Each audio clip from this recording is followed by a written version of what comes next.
What if the person who you trusted to help heal your family actually destroyed it, okay? That is what Kevin Frankie is alleging in his new lawsuit against Jodi Hildebrandt, and we're gonna read through it in today's video.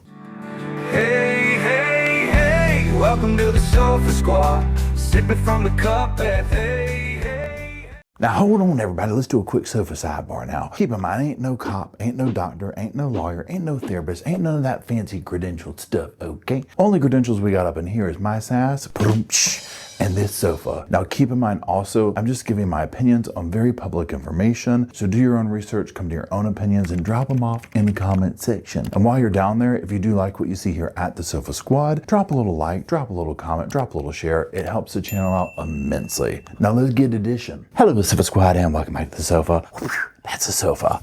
This is a Paul. My name is Paul if you're new to the channel. If you're not new to the channel, my name's still Paul. Okay. Now, what we're going to be doing today is reading through that lawsuit like I just said. For those who are not familiar with the case of Jodi Hildebrandt, who she is, Ruby Frankie, Kevin Frankie, let's do a quick overview of that. So Ruby Frankie is a Utah mother of 6 and was a YouTube momfluencer, if you will. Now, she had a channel called 8 Passengers, and she had teamed up with a so-called therapist, Jodi Hildebrandt, and they were going to run a parenting and self-help brand called Moms of Truth. Well, August 2023, the case blows up when one of Ruby's children escaped from Jodi's home out in Utah. They were malnourished, they had duct tape on their limbs, and begged a neighbor for food and water and help. So police come, they discover another child in the home who's also just as bad off. Both Ruby and Jodi are arrested that day. Now, prosecutors say that the pair inflicted physical, emotional, psychological abuse on Ruby's children under the guise of discipline and treatment. And they both faced multiple felony charges. Well, in 2024, they both pled guilty to 4 counts of aggravated child abuse, and they both received up to 30 years in prison, served as consecutive sentences of 4 terms each, carrying 1 to 15 years. So that's the brief overview of the case. Now let's talk about very quickly what this new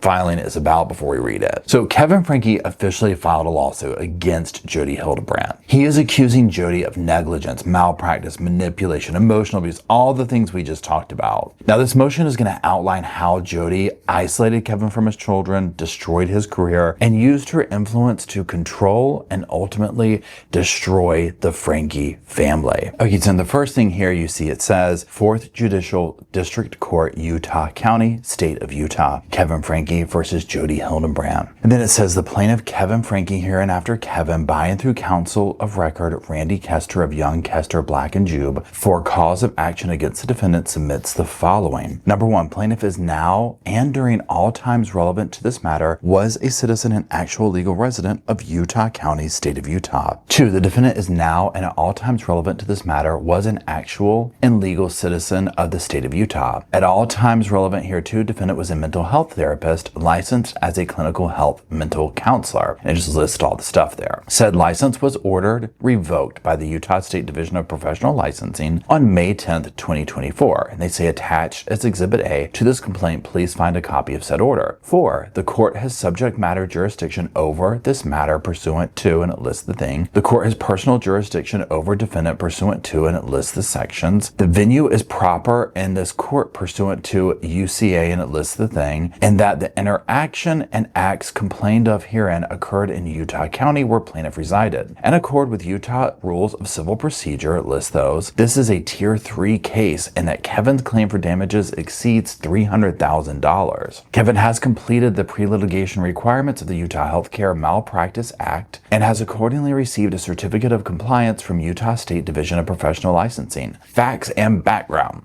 Number 9, circumstances surrounding the claim. Kevin and Ruby Frankie married in a ceremony on December 28, 2000. B, during the course of the marriage, 6 children were born. Sherry, Chad, JF. They list the dates of birth. C, through their efforts, Kevin and Ruby provided a home for the personal care and economic needs of their children and lived together as a family. 10. Ruby Frankie has never been professionally licensed or certified through Utah State Division of Professional Licensing to provide professional services to the public in any capacity. Number 11. Through Ruby's personal and professional association with Jodi, Kevin became acquainted with Jodi. Prior to 2022 and the incidents giving rise to this action, Jodi engaged Ruby to associate with her in the new Facebook group Moms of Truth. While Jodi continued practice as a clinical mental health counselor, Jodi and Ruby appear with her on numerous social media posts promoting Jodi's mental health care business. Jodi was also creating, distributing, and selling written materials relative to her mental health care business and which promoted her and said business. This continued until on or about August 30th, 2023, when Jodi was arrested, incarcerated, and criminally charged for abusing some of Kevin's children. Now pause right there, and it might even still be up, but the website was still up and going. This is one of the issues with this situation, is there's still people that follow Jodi's train of thought, right? And I'm talking cash cow, y'all. She made so much money off this. So much money. Okay, let's keep going. 13. Prior to August 30th, 2023, Jodi verbally and through written materials repeatedly promoted and advised Kevin and Ruby Frankie of her professional licensing, credentials, reputation, and education as a licensed clinical health care professional. She solicited them as patients and to purchase her books and workbooks, which they did. And these books was printed all of her credentials, including that she was licensed in Utah as a clinical mental health counselor. To them, she also commonly referred to herself as a psychologist, leading the Frankies to believe it. Proof of this is contained in her police interrogation video of August 30th, 2023. Now pause. One thing that hopefully will come from this, and correct me if I'm wrong in the comments, but I feel like Sherry or maybe somebody was doing something to try and get stuff passed with this. Definitely with the YouTube family stuff, but this is one of the loopholes that you see with, like, you know,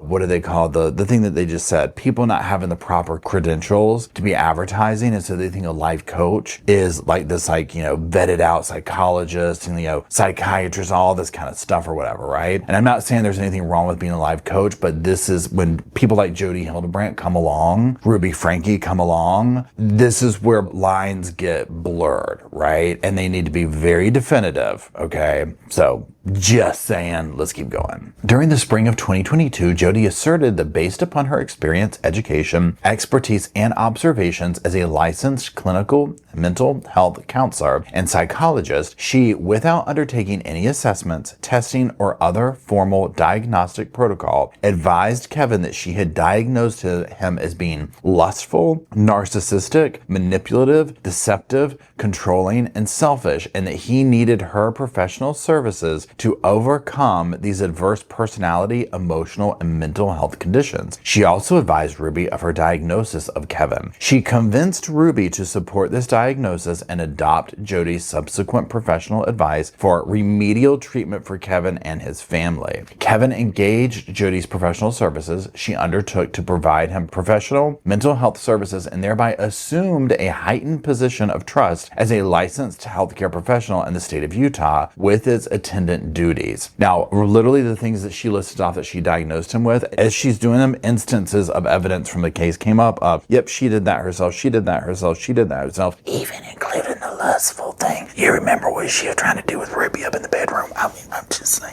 15. Her professional advice was that Kevin should have no communication or contact with his children because Kevin's personality, emotional, and mental health conditions would have a negative impact on the children and might lead them to adopt these same negative behaviors and conditions. This was mandated by Jodi as part of Kevin's treatment. On July 20th, 2022, Jodi and Ruby mandated that, as a condition to protect the children and preserve the marriage and family, Kevin and his oldest son, Chad, then 17, should remove themselves from the family home and reside elsewhere and have no communication with the other family members, including Kevin's wife, Ruby. At this point, both Chad and Kevin were paying for her professional services and advice, and Kevin was enrolled in her online men's group therapy. In reliance upon her professional status, education, licensing, and experience, and upon Ruby's adoption of Jodi's advice advice, Kevin and Chad left the home. Now again, if you notice this thing, Jodi had this thing with like isolating the males, the males in general, but especially the older ones. So of course she's going to want Chad gone. Of course she's going to obviously Kevin gone. But then also like these like shaming rituals that they would do where they'd have the men at these groups do weird things and the wives would watch, and like very bizarre behavior. And I would almost sit here and guarantee you that some people are still carrying these on, like with these meetings that still follow this line of, thinking and training and whatnot, right? It's still a thing. 16, when Jodi found out that Kevin and Chad were residing together, she insisted that they reside separately because living together, in her view, they would only promote and foster more bad behavior and would enable one another in continuing and exacerbating the circumstances. She thus required that they live separately, not only from their family, but from each other, and that they should cease any further contact. At this point, Chad was paying for his weekly therapy sessions. She actually raised her price for him to approximately $900 a month. Kevin paid Jodi for his participation in online men's group therapy beginning 2022. She requested that Kevin pay through Venmo because it's easier. Kevin paid between $300 and $375 for his participation in the men's group therapy. This is just a father and son duo. So she's making $1,200 just off these two. Do you know how much money? You saw her house. That's how she has this house. Making Chad pay $900 a month as a kid. I was about to say that's you could rent an apartment for that, but that's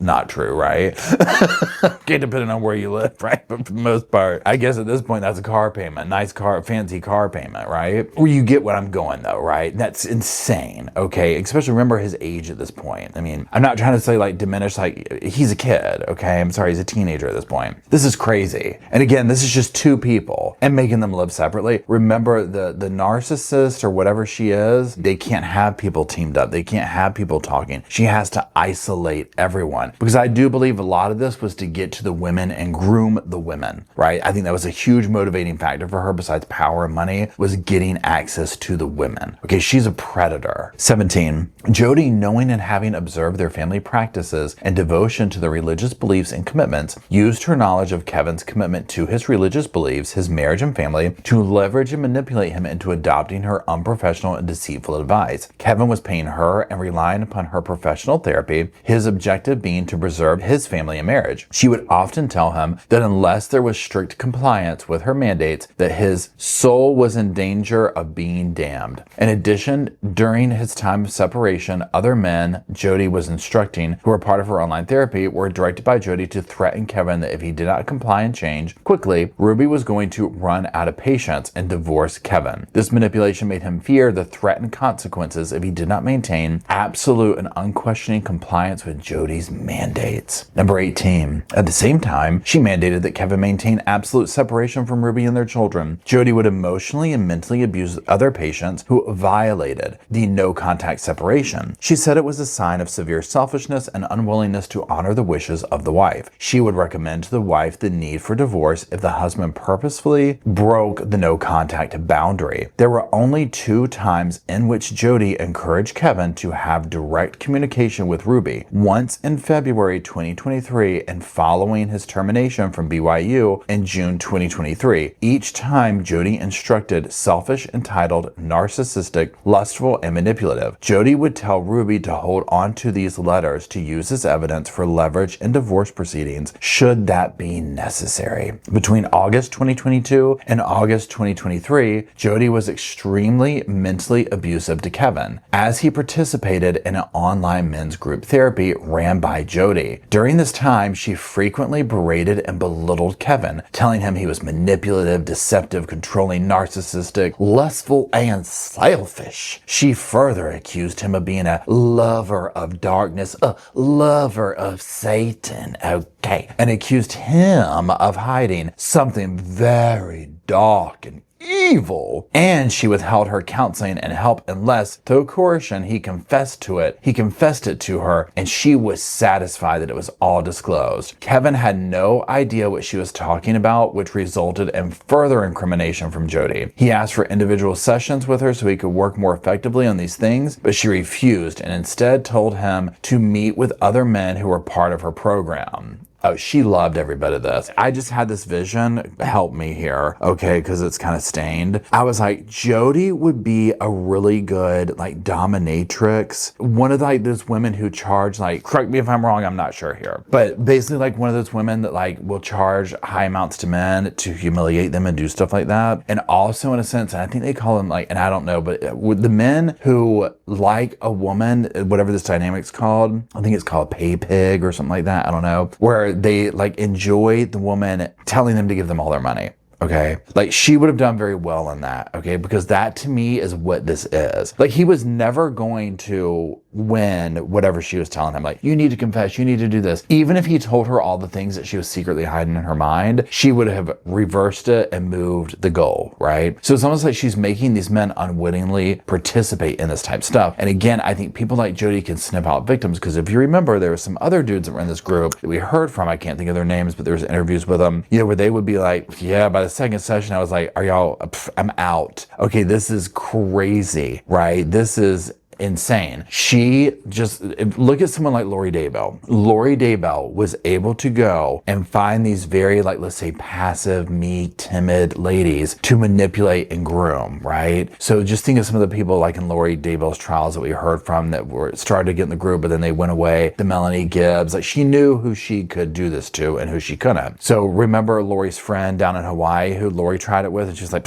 absolutely not, you can leave my house, right? Same thing here. Whatever is going on with Kevin, whatever, Jodi was able to pinpoint his weakness, push that button, and get him to do whatever she wanted him to do. Versus say one of these other dudes who's like, well, okay, you know, probably like, okay, honey, I'll go do her little class, and no, absolutely not. This is not right. This is crazy. Okay, everybody's different. You know what I'm saying? And so she was able to sniff out guys like Kevin and do this stuff too. It's just, it blows my mind. It absolutely infuriates me. And again, if anything can come from this lawsuit, number one, like, yeah, I mean, whatever money or whatever, but to get laws changed, like a huge thing with this would be to me to get laws changed and to bring a stop to this organization. Because my understanding, correct me wrong, it's still going. Maybe she's not running it, I don't know, but I mean, it's still a thing. This moms of truth and all this type belief systems is still functioning. So number 20, during these group sessions totaling over 300 hours, I think it's just ching, ching, ching, ching, ching, Jodi would electronically, privately communicate with other members of the group and share confidential and detailed info about Kevin, his family, and his struggles. She would then enlist and instruct others using that same information to mentally, psychologically, and spiritually abuse Kevin. She would have him called out for his behavior and comments, which she characterized as inappropriate. During her treatment of Kevin, she would also relate to him vivid details of her other patients' lives, activities, and choices. In September of 2022,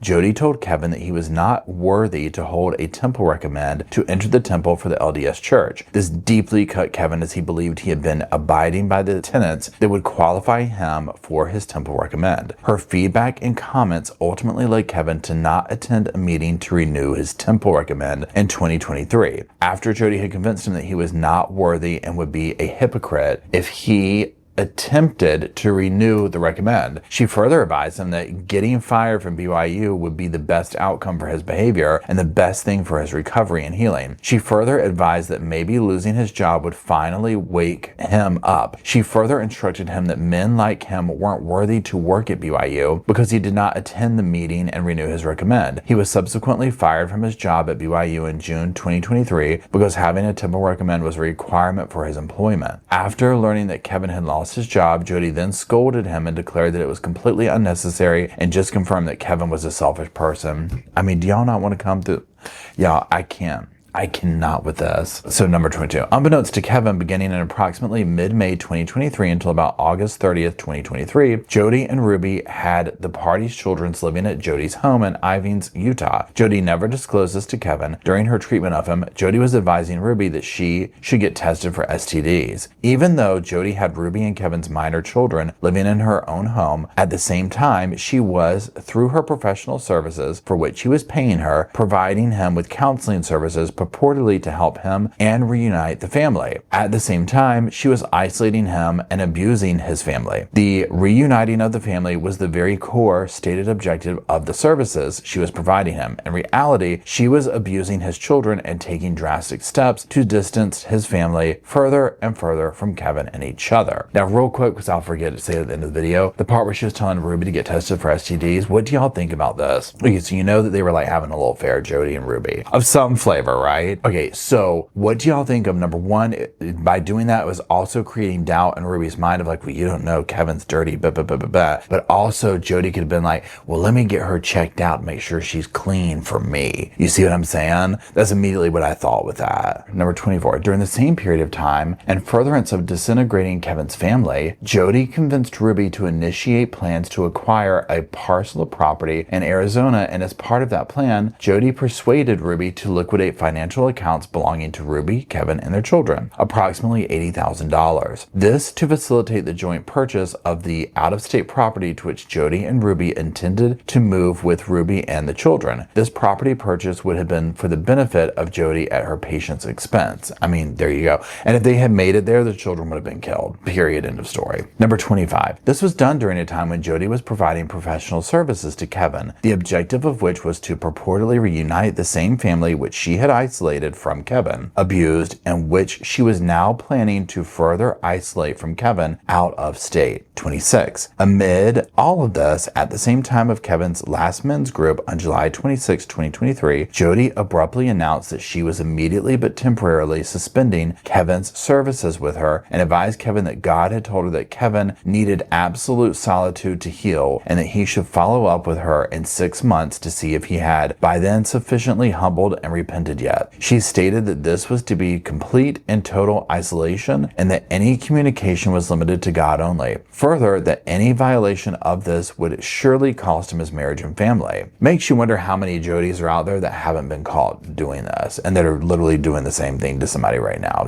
Probably an unhealthy amount of people, right? So number 27, while Jodi and Kevin's wife Ruby and his minor children were living in her home, Jodi participated and engaged in a course of criminal conduct, severely emotionally, mentally, and physically abusing Kevin's children. See Exhibit B, attached probable cause statement and photos from Jodi's criminal proceedings, and for which Jodi was convicted and sentenced to prison. 28, the specific allegations of negligence, which are believed to be below the standards of mental health care for this community, include but are not limited to the following. A, failure of Jodi to professionally diagnose and explain to patient from what specific mental health condition he suffered and how such diagnosis warranted the applied treatment. B, failure of Jodi Hildebrandt to institute an appropriate remedial method of treatment. C, affirmatively misdiagnosing his patient's condition. D, affirmatively acting to apply unprofessional, inappropriate, and improper methods of treatment within the applicable standard of care.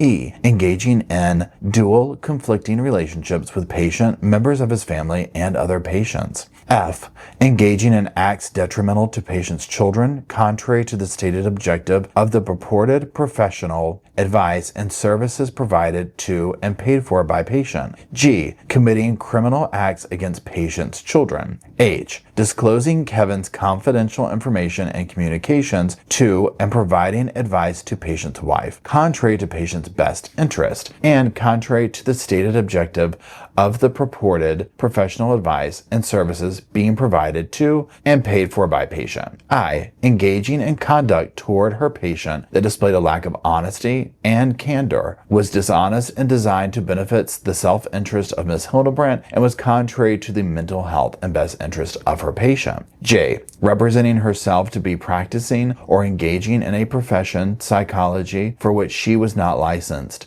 K, engaging in conduct that resulted in a conviction with respect to a crime that, when considered with the functions and duties of the profession for which the license was issued, there is a substantial relationship to the license's ability to safely or competently practice the profession. L, engaging in conduct that has resulted in disciplinary action, including suspension and revocation by the licensing and regulatory authority under the Division of Professional Licensing for the state of Utah for a licensed clinical mental health counselor. M, practicing a profession regulated under Utah state law through gross incompetence, gross negligence, or a pattern of incompetency or negligence. Practicing or attempting to practice profession requiring licensure under this title by any form of action or communication which is false, misleading, deceptive, or fraudulent. O, verbally, physically, mentally, or sexually abusing or exploiting any person through conduct connected with the licensee's practice under this title or otherwise facilitated by the licensee's license. 29. Nature of the alleged injuries and other damages sustained. The nature of injuries and damages to petitioner include, but may not be limited to, the following: subjecting petitioner to unnecessary damaging mental health treatments, advice, and procedures, and receiving payments for said treatments and procedures. Monetary damages for past, ongoing, and future curative mental health treatment. C. General damages of physical, emotional, pain and suffering, anxiety, depression, loss of enjoyment of life, limitations on activity, and other conditions which are not now known, including other permanent physical and mental injuries associated with respondent's malpractice and mistreatment of Kevin's wife and children. D. Related attorney fees and costs, therapy costs, lost earnings, out-of-pocket costs, all of which may have been incurred in responding to and remedying the mental, physical, and emotional damages rendered upon Kevin and his family. E. Damages incurred in reconciling and restoring his family to its former state and extracting his children over a period of nearly 20 months from the custody of the state of Utah due to the consequences of Ms. Hildebrandt's criminal and unprofessional conduct toward her patient and his family. F. Any and all other damages deemed appropriate. 30. Jodi's negligent act were the proximate cause of the foregoing injuries and damages sustained by Kevin. 31. Kevin incorporates all allegations previously set forth in this complaint into this first cause of action. 32. Defendant owed Kevin a duty of care as a patient and in a vulnerable emotional state. She was in a position of trust. 33. Defendant breached this duty of care using improper mental health care techniques as outlined in the paragraphs listed above. Prayer for relief. Kevin prays judgment against this defendant as follows. 34. For all damages which he is entitled and that are reasonable in the circumstances pursuant to and it listed. 35. For economic damages in an amount to be proven at trial. 36. For non-economic damages to be proven at trial. 37. For pre-judgment interest as allowed by law.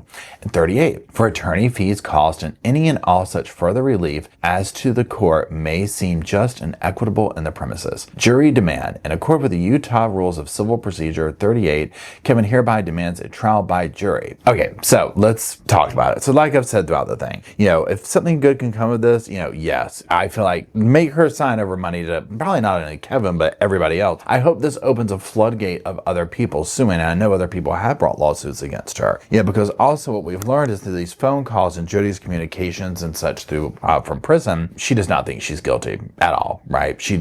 No, she does not think she's guilty. She still has plans. She wants to do this. She wants to do that. I do not think Jodi will ever change. I think she is pure evil. I don't think Ruby will ever change. I think she's pure evil. I think the things that Ruby said at her sentencing were just because she knows how to play the game more than Jodi. Right? I think that Ruby is she's lost. And she's probably doing the same thing that Lori did, where it's like, I'm ministering to these ladies in prison and doing this. It's going really well. And I think Jodi's doing the same. They're just raging narcissists that are hiding behind religion. And I can guarantee you, for the one case like that there's probably 50 more that have not come to anyone's attention that, has brought it to justice yet. So, yeah, hopefully this will do that. I would love to see laws changing. I don't know what each state to state law is. I want to look that up actually. Like if I wanted to go be a life coach in North Carolina, what is the difference? Because again, I have friends who have done life coaches, and to me, what they do from what I have seen is they basically are helping you organize your life, and it's very beneficial. And so I'm trying to imagine someone doing that, sitting here diagnosing you, doing this, obviously making you hand over all your money, separating the kids, destroying the family. Like I said, Jodi is a predator. period. Okay, look at these cases that involve, like, typically the way we see it is male predator versus child, right? They ain't gonna change. It ain't gonna change. Okay, so we oftentimes don't see these people as women or in these kind of circumstances where she's, you know, after these, you know, married women and da-da-da, but that is at the heart of this. Jodi is a very broken, damaged predator, period. And she will continue to do this to other people over and over and over. So she gets out. I hope there is a lawsuit after lawsuit after lawsuit to just absolutely prevent her from ever, number one, doing anything related to this type of stuff again, as far as being a live coach or anything like that, but it absolutely bankrupts her, right? Period. End of story. So anyways, that's it. We'll be following this as best as we can or whatever. So let me know what you think down in the comment section below, please.